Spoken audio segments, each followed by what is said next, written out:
আমরা আমাদের নবীর প্রতি যে ভালোবাসা, যে মুহাব্বত প্রকাশ করি, আমরা কিভাবে বিশ্বাস করব যে আমাদের এই এত ভালোবাসা রসুলের প্রতি, এত মুহাব্বত রসুলের প্রতি, সেই জিনিস আমরা কিভাবে বিশ্বাস করব? সাহাবারা যে রসুলের জন্য নিজের জীবনকে উৎসর্গ করার জন্য সদা সর্বদা প্রস্তুত ছিল, সেই জিনিসটা আমরা কিভাবে বিশ্বাস করব?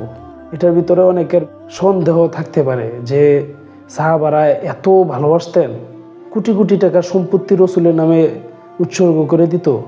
দেখেন, 1450 বছর আগে রসুল আকরাম সাল্লাল্লাহু আলাইহি সাল্লাম দুনিয়াতে এসেছিলেন। 1450 বছর আগে রসুল দুনিয়াতে এসে আমাদেরকে যে বাণীগুলো দিয়েছেন, যে কথাগুলো আমাদেরকে বলে গেছেন, সেই কথাগুলো আমরা অনুসরণ করে চলার চেষ্টা করি।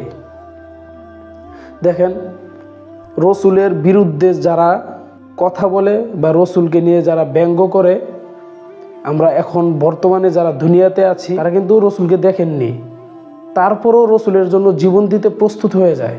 নিজের স্ত্রী, ছেলে, সন্তান, মা, বাবা, কাউকে তারা পরোয়া করেন না, রসুলের জন্য জীবন দিতে প্রস্তুত হয়ে যান।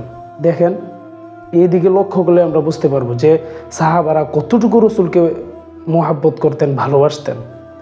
আমরা রসুলকে না দেখেই যদি জীবন দিতে প্রস্তুত হয়ে যাই, এত মোহাব্বত দেখাতে পারি। আর সাহাবারা তো রসুলকে স্বচক্ষে দেখেছেন, তার চলাচল, তার ব্যবহার, তার আচার আচরণ সম্পর্কে তারা অবগত ছিলেন। তারা কেন রসুলের জন্য জীবন দিতে প্রস্তুত হবেন না? এখানে কিন্তু প্রশ্ন ওঠে। রসুলকে তারা স্বচক্ষে দেখছেন, রসুলকে তারা স্বচক্ষে দেখে তাদের জীবনকে উৎসর্গ করতে তারা প্রস্তুত ছিলেন, এটাই বাস্তব। কেউ বিশ্বাস করুক আর না করুক, এটাই বাস্তব। আমরা যদি সাহাবাদেরকে অনুসরণ করে দুনিয়াতে চলতে পারি, আশা করি আমাদের তাকদিরে রসুলের শাফায়াত কবুল হবে ইনশাআল্লাহ।